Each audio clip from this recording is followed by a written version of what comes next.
Hello viewers. आज हम पढ़ेंगे ऑब्जर्वेशन लर्निंग। तो जैसा कि हमने पिछली क्लास में पढ़ा था इमिटेशन लर्निंग, तो ये वैसी ही होती है ऑब्जर्वेशन लर्निंग भी, जिसमें हम दूसरों को देख के यानी कि किसी मॉडल को देख के और तब उससे हम सीखते हैं, या वैसा ही हम जब करते हैं तो वो कहलाती है ऑब्जर्वेशन लर्निंग। तो इसी को कहा जाता है विसेरियस लर्निंग। विसेरियस मतलब कि जब आप दूसरों के एक्सपीरियंस के आधार पर यानी कि किसी दूसरे को कोई कार्य करता हुआ देख के आप वैसा ही कार्य करने की कोशिश करें या उसी कार्य को सीख जाए, देख के सीख जाए, तो वो कहलाती है आपकी विसेरियस लर्निंग। इसी को कहा जाता है सोशल लर्निंग या मॉडलिंग, कि मॉडल को देख के क्या किया आपने, मॉडलिंग की, वैसे ही वैसा ही उसको अनुकरण किया। इसी को इमिटेशन थ्योरी भी कहा जाता है। और ये सब चीज़ें जो अलग अलग नामों से जानी जाती है, इन सब को दिया है एल्बर्ट बंडूरा ने। एल्बर्ट बंडूरा जो कि एक कनेडियन अमेरिकन थे। देखिए, इन्होंने जब ये थ्योरी दी, ऑब्जर्वेशन लर्निंग दी, तो उसके बाद इनको भी जो है बहुत बड़े बड़े जो साइंटिस्ट या साइकोलॉजिस्ट होते हैं, जैसे स्किनर है ना, तो उनकी कैटेगरी में इनको देखा जाने लगा जब इन्होंने ये थ्योरी दी। अब ये जो ऑब्जर्वेशन लर्निंग है, ये मेनली कहाँ ज़्यादा बेहतर दिखती है हमें, तो हम कहेंगे जहाँ बच्चे को, जैसे बच्चा लैंग्वेज जब सीखता है या कल्चरल नॉर्म्स सीखता है ना, अपने जो जिस समाज में वो रह रहा होता है, तो उस समाज के जो कल्चरल नॉर्म्स है, सांस्कृतिक जो नियम होते हैं, उनको सीखने में और लैंग्वेज को सीखने में ऑब्जर्वेशन लर्निंग बेहतर होती है। क्योंकि भाषा को हम दूसरों को बोलता हुआ देखते हैं और वैसा का वैसा ही हम क्या करते हैं, उसको कॉपी करते हैं, है ना, या उसी को वैसा का वैसा हम समझते हैं। तो भाषा को सीखने में और आपके जो रीति रिवाज टाइप जो चीज़ें होती है, कल्चरल नॉर्म्स जो होते हैं, उनको सीखने में ऑब्जर्वेशन लर्निंग क्या होती है, बेहतर होती है। क्योंकि घर में देखिए, बच्चा हर चीज़ को क्या होता है, देख के ही सीखता है ना। माता पिता अगर मान लो आपकी पूजा कर रहे हैं, तो बच्चा भी उनको देख के वैसा ही करना शुरू कर देता है। सेकंड है कि भाई डिफरेंस क्या है इमिटेशन इसे, सॉरी, ये डिफरेंट अलग होती है ये किससे, इमिटेशन से। इमिटेशन हमने पिछली क्लास में देखा था कि इमिटेशन में हम जस्ट क्या करते हैं, कॉपी करते हैं, या जैसा मॉडल कर रहा होता है वैसा का वैसा ऑब्जर्व करके वैसा का वैसा ही रिप्रोड्यूस करते हैं। तो यानी कि जैसा मॉडल ने किया वैसा ही अगर आप बिहेव करते हो, तो वो तो इमिटेशन था। तो अब ऑब्जर्वेशन में भी आप ऐसी ही बातें सुन रहे हो कि ऑब्जर्वेशन का मतलब भी क्या है, मॉडल को देखा और उसके बिहेवियर को कॉपी करना। लेकिन यहाँ जब आप कॉपी करोगे तो यहाँ क्या रहेगा, सिर्फ कॉपी ही नहीं किया जाता है, यहाँ उस चीज़ के बारे में सोचा, उस पर जज किया जाता है, उसको सीखा जाता है और ध्यान दिया जाता है कि भाई जो परिणाम होंगे उसको कॉपी करने के बाद वो क्या होंगे। यानी कि किसी भी कार्य को जब हम किसी को किसी मॉडल को देखते हैं, है ना, कोई किसी व्यक्ति को कुछ कार्य करते हुए देखते हैं और हम चाहते हैं कि हम भी वैसा करें, तो जब हम उसको वैसा का वैसा सीखने की कोशिश करेंगे, तो उसमें परिणामों का भी जब ध्यान रखते हैं, कॉन्सिक्वेंसीज का भी, अपने एक्शंस के जो कॉन्सिक्वेंसीज होती हैं, परिणाम होते हैं, उनका भी ध्यान रखते हैं, तब हम कहते हैं हम क्या कर रहे हैं, ऑब्जर्वेशनल लर्निंग कर रहे हैं। तो इमिटेशन में तो जस्ट कॉपी करना होता था, लेकिन यहाँ जस्ट कॉपी करना नहीं होता, यहाँ परिणामों को भी ध्यान में रखना होता है। तो ये थी, डिफरेंस था ये इमिटेशन और ऑब्जर्वेशनल लर्निंग के बीच में, जिसको किसने दिया है, ऑब्जर्वेशनल लर्निंग को एल्बर्ट बंडूरा ने। अब ऑब्जर्वेशनल लर्निंग के कुछ स्टेप्स होते हैं और ये इंपॉर्टेंट स्टेप्स है। देखिए, अलग अलग बुक में आप अलग अलग स्टेप्स देखोगे कि ज़्यादातर जो मेन जो स्टेप्स है वो इनके ये माने जाते हैं कि ये फर्स्ट स्टेप अटेंशन, सेकंड होता है रिटेंशन, ठीक है, थर्ड होता है डूइंग बाय रिमेम्बरिंग या मोटर रिप्रोडक्शन प्रोसेस, और फोर्थ होता है मोटिवेशनल प्रोसेस। लेकिन इसमें दो स्टेप और भी है, क्योंकि आप अगर एनसीईआरटी में देखोगे तो ये दो स्टेप और मिलते हैं आपको। पहला होता है ऑब्जर्वेशन प्रोसेस, फिर अटेंशन प्रोसेस, फिर रिटेंशन प्रोसेस, उसके बाद मोटर रिप्रोडक्शन प्रोसेस या डूइंग बाय रिमेम्बरिंग, पांचवा होता है रीइंफोर्समेंट प्रोसेस, और छठा होता है मोटिवेशनल प्रोसेस। तो जैसे कि आप थंबनेल देख के आए थे, उसमें क्या है कि वो चीज़ जो है, जब हम किसी को प्रपोज करते हैं, है ना, तो उससे संबंधित क्या होता है, एक मैं थोड़ा सा एग्जांपल यहाँ पर बनाया गया है जिससे ये स्टेप्स थोड़े याद रह जाए आपको। तो एज्यूम कीजिए कि आप एक मूवी देखने गए हैं हॉल में ना, या घर पे भी देख रहे हैं, तो कोई दिक्कत नहीं। तो आप जब मूवी को देख रहे हो तो आप क्या कर रहे हो, फर्स्ट स्टेप कर रहे हो, यानी कि ऑब्जर्वेशन आप कर रहे हो। ठीक है, आपने क्या किया, ऑब्जर्वेशन किया। तो मूवी के दौरान क्या होगा कि आपका किसी एक पर्टिकुलर डायलॉग पर, है ना, किसी एक पर्टिकुलर डायलॉग के ऊपर आपका ध्यान गया। तो जब आपका ध्यान गया तो वो क्या था, वो था अटेंशन प्रोसेस। ऑब्जर्वेशन आप कर रहे हो, मूवी देख रहे हो, इसका मतलब आप ऑब्जर्वेशन कर रहे हो। लेकिन उसके तुरंत बाद कोई बढ़िया डायलॉग आया मूवी के अंदर, है ना, तो उसके ऊपर आपका ध्यान केंद्रित हुआ, आपका थोड़ा सा ध्यान केंद्रित होकर क्या हो गया, वो प्रोसेस कहलाया अटेंशन, जिसमें आपने उस पर्टिकुलर चीज की तरफ थोड़ा सा अपना फोकस किया, तो वो अटेंशन हो गया। फिर आपने देखा कि यार ये डायलॉग तो बड़ा बढ़िया था, है ना, आपको लगा कि ये डायलॉग कहीं बोला जा सकता है।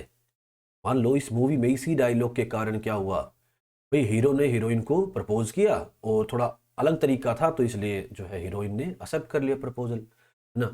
तो आपने सोचा कि क्यों ना मैं भी इसको याद करता हूँ, है ना, याद करता हूँ और इसको मैं भी कहीं ट्राई करूंगा। तो जब आप याद करने का प्रोसेस कहते हो, ठीक है, इस डायलॉग को मेमोरी में रखने का प्रोसेस कह रहे हो, तो ये कहलाता है हमारा रिटेंशन।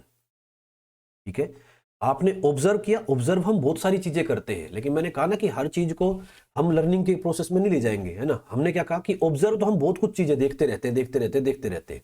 कुछ ही चीजें होती है जिनके ऊपर हमारा अटेंशन होता है, यानी कि फोकस होता है। अब उसमें फोकस होता है तो हम उसको क्या करते हैं, क्योंकि पर्पजफुल है वो चीज, तो आपका ध्यान गया, आपका ध्यान केंद्रित हुआ, तो आपने क्या किया, उसको अपने दिमाग में डालने की सोचा, उसको याद करने की सोचा, तो वो क्या था, रिटेंशन प्रोसेस। ठीक है, रिटेंशन कर लिया आपने। अब उसको मेमोरी से क्या किया, आपको जब उसको अप्लाई करने की बात आई, उसी चीज को जब अप्लाई करने की बात आती है, तो वो कहलाता है डूइंग बाय रिमेंबरिंग। ठीक है, जो आपने याद किया था उसके द्वारा उसको चीज को करना, या मोटर रिप्रोडक्शन प्रोसेस, जिसमें आप उस चीज को क्या करोगे, मोटर रिप्रोडक्शन करोगे, यानी कि उस चीज को करके देखोगे, है ना। तो आपने उस डायलॉग को क्या किया, अब कहीं लगाने की सोची कि किसी लड़की के सामने प्रपोज करने की, लड़के ने लड़की की तरफ और लड़की ने लड़के को प्रपोज करने की सोचा, है ना। तो ये आपने उसको अप्लाई किया, यानी कि फोर्थ स्टेप आपने फॉलो किया। फिफ्थ स्टेप क्या आता है, अब भाई लड़की मानती है या नहीं मानती है ना। तो दोनों ही चीजें यहां पर, अगर मान जाती है तो भी क्या मिल गया आपको, रीइंफोर्समेंट मिल गया कि हाँ यार चीजें काम करती है ऐसे। नहीं मिलता है ना, नहीं मानी, तो भी क्या मिल गया, एक नेगेटिव वो मिल गया कि भाई ये काम नहीं करना। ठीक है, तो जब आपको यहां से रीइंफोर्समेंट मिला, तो क्या हुआ, आपको लगा कि हाँ यार ये चीजें काम करती है, तो आपको मोटिवेशन मिला कि यार अगर एक जगह करती है तो शायद हर जगह करती हो ऐसी चीजें। क्या हर लड़की को ऐसी चीजें पसंद आती है, ऐसे डायलॉग पसंद आते हैं, है ना। तो उसको और ज्यादा प्रोसेस को यूज करने के लिए आपने क्या किया, आपको एक मोटिवेशन मिला वहां से, है ना, आपका मोटिवेशन हाई हो गया वहां से। भाई अगर ये सेकंड प्रोसेस होता तो ये मोटिवेशन क्या हो जाता, डाउन पड़ जाता। ठीक है, तो ये था 6 स्टेप्स आपके ऑब्जर्वेशन लर्निंग के। तो सबसे पहला, आपने मूवी देखी, ऑब्जर्वेशन कर रहे हो, आपका डायलॉग की तरफ ध्यान गया, अटेंशन हुआ, ऑब्जर्वेशन, अटेंशन, आपने उसको मेमोरी में डाला, रिटेंशन, आपने उसको क्या किया, अप्लाई किया कहीं, तो वो क्या है, डूइंग बाय रिमेंबरिंग या मोटर रिप्रोडक्शन प्रोसेस। फिर क्या हुआ, उसमें लड़की की तरफ से जो प्रतिक्रिया हुई उसके आधार पर आपको रीइंफोर्समेंट प्रोसेस हुआ, वो कि क्या मिला, थप्पड़ मिला, है ना, या भाई जो है जो प्रपोज था वो क्या किया गया, स्वीकार किया गया। तो ये क्या था, रीइंफोर्समेंट प्रोसेस यहाँ पर। और छठा क्या था, मोटिवेशन, है ना, उसके आधार पर आपका मोटिवेशन कैसा रहा, हाई या लो। ठीक है, तो ये 6 स्टेप थे किसके, आपके ऑब्जर्वेशनल लर्निंग के। अब ये स्टेप्स लगाने आ जाते हैं कई बार कि अरेंज करो इनको। ध्यान रखना कि मेन तो ये जो ब्लू कलर में है ये होते हैं, और ये जो दो थे ये एक्स्ट्रा ग्रीन वाले, ठीक है, ये आप हटा भी सकते हो इसमें, लेकिन याद करने के लिए आपको 6 के 6 मैंने करा दिए हैं, क्योंकि रीइंफोर्समेंट और मोटिवेशन यहाँ पर एक रूप में, यहाँ पर एक इस थ्योरी में काम कर जाते हैं। ऐसे ही अटेंशन है या ऑब्जर्वेशन है ना, देखते बहुत सारी चीजें, लेकिन जिसके ऊपर ध्यान गया वही आपका अटेंशन था। ये 6 स्टेप थे जो एल्बर्ट बंडूरा ने दिए हैं ऑब्जर्वेशनल लर्निंग या सोशल लर्निंग के। नेक्स्ट आता है कि एल्बर्ट बंडूरा ने इसके अलावा और क्या क्या काम कर रखा है। तो इन्होंने एक बोबोडोल एक्सपेरिमेंट किया था जो कि 1961 में किया था। और इसी एक्सपेरिमेंट में इन्होंने बताया कि भाई बच्चे जो है ना चीज़ों को देख के सीखते हैं, उसके सामने जो जैसे ही हरकत करता है वैसी हरकतें बच्चे सीखते हैं और करते हैं। तो इन्होंने क्या किया कि बच्चों के 3 ग्रुप बनाए।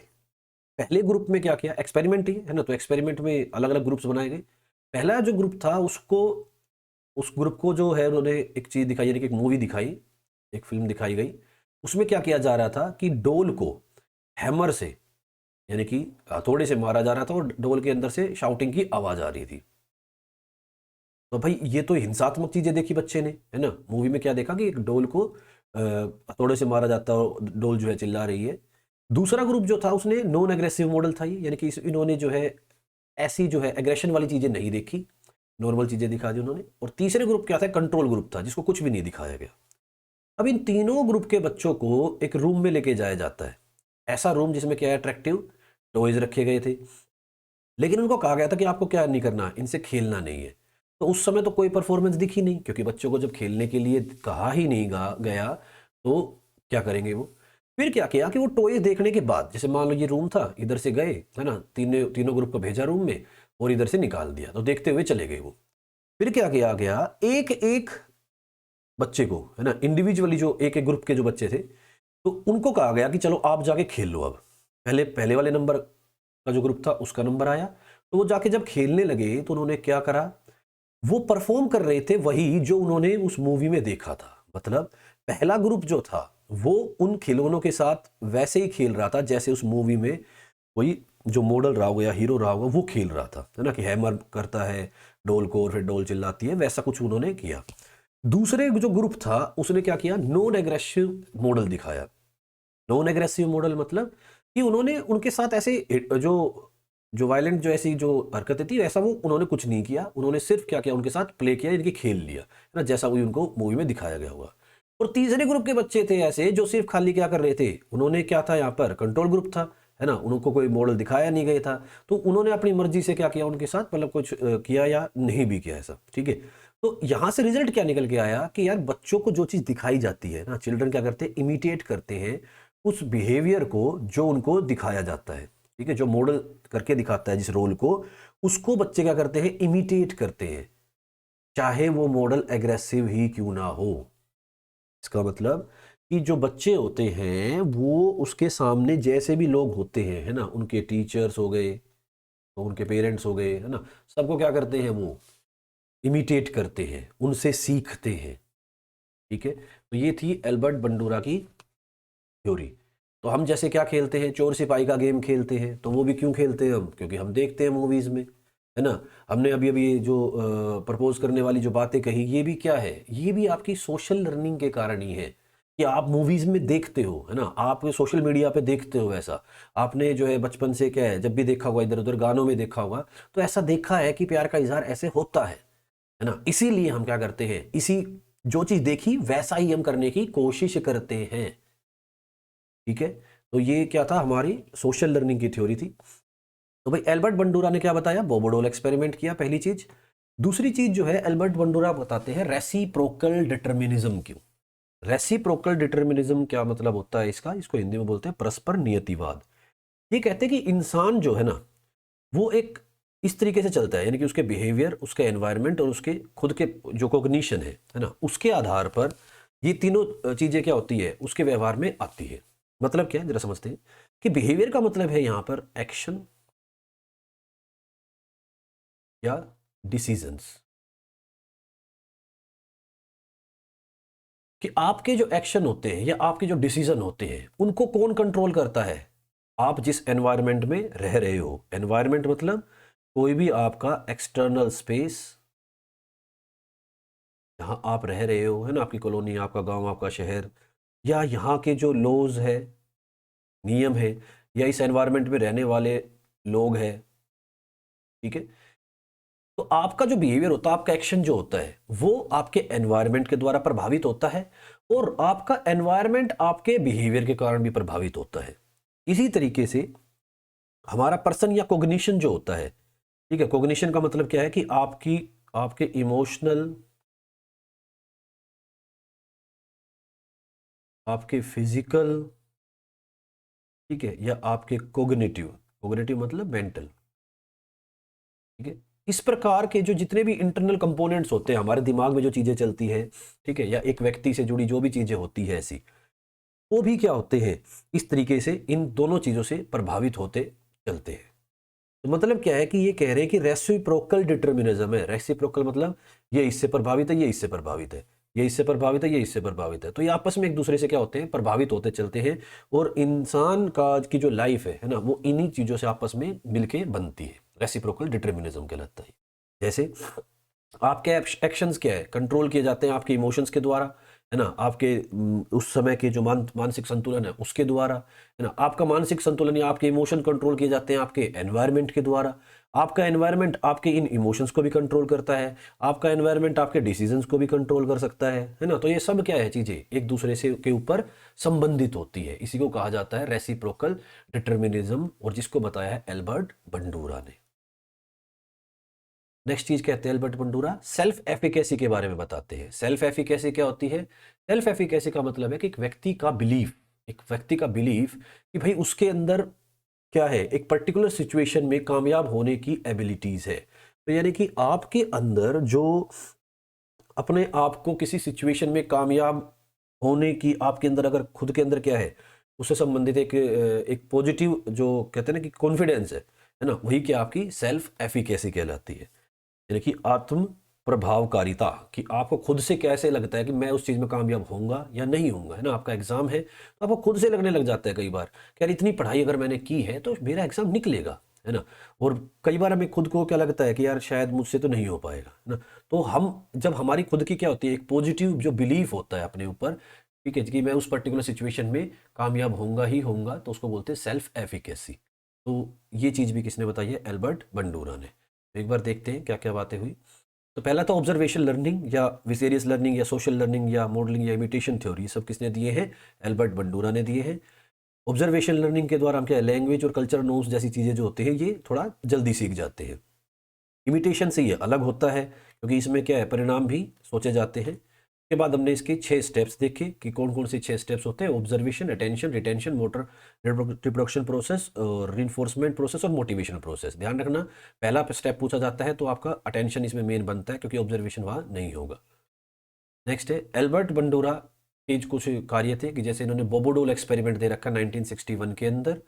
सेकंड, इन्होंने रेसिप्रोकल डिटर्मिनिज्म की बात की है कि बिहेवियर, आपका एनवायरनमेंट और आपके खुद के पर्सन या आपका जो खुद का कॉग्निशन है ना, वो एक दूसरे के ऊपर डिपेंड रहते हैं। लास्ट में सेल्फ एफिकेसी क्या चीज़ थी, अब कुछ क्वेश्चंस देख लेते हैं इस थ्योरी से संबंधित। Which one of the following skills are the teacher trying to develop in the learner, कि भाई इनमें से कौन सी ऐसी स्किल है जो टीचर कोशिश करता है अपने बच्चे के अंदर डेवलप करने की। तो पहली है क्लासिफिकेशन स्किल, दूसरी है थिंकिंग स्किल, तीसरी है इमोशनल स्किल, चौथी है ऑब्जर्वेशन स्किल। थ्योरी पढ़ने के बाद आप कहोगे कि यार यही थ्योरी पढ़ाई है तो यही आंसर होगा, लेकिन ध्यान से समझिए। देखिए, क्लासिफिकेशन कब कर पाओगे? बांटना किसी चीज को, है ना। तो बहुत सारी चीजें अगर आपके सामने मैं रख देता हूं तो आप उसके अंदर से क्लासिफाई कब कर पाओगे उनको कि कौन सा क्या है? तो आप जब ऑब्जर्व कर पाओगे ना, जब मैं इसको देखूंगा कि ये ट्रायंगल है, ये स्क्वायर है, देख के ही तो मैं क्या करूंगा, क्लासिफाई करूंगा उसको। तो टीचर क्लासिफाई करना तो बाद में सिखाएगा, सबसे पहला क्या है कि उसको ऑब्जर्व करना सिखाएगा। ऐसे ही थिंकिंग स्किल भी कब डेवलप होगी? जब हम चीजों को ऑब्जर्व करेंगे, जब हम देख चुके होंगे चीज को, उसके बाद देखने के बाद ही तो हमारी क्या होती है, थिंकिंग स्टार्ट होती है। चीजों को ऑब्जर्व करने के बाद जब तक देखिए आपने जो स्टेप पढ़ा था अटेंशन, है ना, तो अटेंशन जब आता है उसी में क्या है, थिंकिंग स्टार्ट होगी।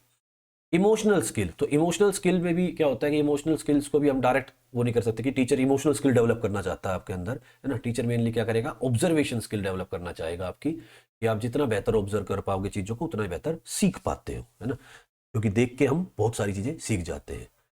सेकंड क्वेश्चन है, तो सही आंसर था इसका डी। सेकंड है इन सोशल सेटिंग्स, वर्ड को पकड़ लेते हैं। सोशल सेटिंग्स के अंदर we learn a great deal through imitation, and imitation involves cognitive process, कि इन सोशल सेटिंग के अंदर हम क्या करते हैं, डील करते हैं इमिटेशन के द्वारा, यानी कि इमिटेट करते हैं चीज़ों को, अनुकरण करते हैं चीज़ों का। और उसके अंदर क्या होता है क्योंकि ये कोग्निटिव प्रोसेस है। तो देखिए, इससे पहले पेजेस पे ही आपने जब ये पढ़ा था तो यही तो बात थी कि आपका बिहेवियर है ना, आपके कोग्निशन से प्रभावित होता है। तो एनवायरनमेंट के अंदर जब आप डील करते हो इमिटेट करके, और इमिटेशन क्या होता है, कोग्निटिव प्रोसेस उसके अंदर इन्वॉल्व होता है, तो ये स्टेटमेंट किसने दी थी? तो भैया देखिए, पावलोव है, स्किनर है ना, वाटसन है, ये तीनों तो क्या करते हैं, कंडीशनिंग्स की बात करते हैं, क्योंकि ये क्या है, बिहेवियरिस्ट। ठीक है, ये करेंगे कंडीशनिंग की बात, स्टिमुलस रेस्पॉन्स के स्ट्रोंग होने की बात। अब वो उन दोनों में अंतर है, अगली क्लास में हम यही देखेंगे क्या क्या अंतर होता है, कि स्किनर की थ्योरी अलग क्यों है, पैलो की थ्योरी अलग क्या है, उनमें है ना क्या क्या अंतर है। लेकिन यहाँ जो समझते हैं तो सोशल सेटिंग्स यहाँ से समझ में आया, फिर कोग्निटिव प्रोसेस की बात आई कि भाई इमिटेशन की बात आई, तो कीवर्ड्स पकड़िए, इमिटेशन, सोशल सेटिंग, तो ये सब किसकी थ्योरी में थे, एल्बर्ट बंडूरा की थ्योरी के अंदर थे। ठीक है, जिसको हमने अभी अभी पढ़ा था।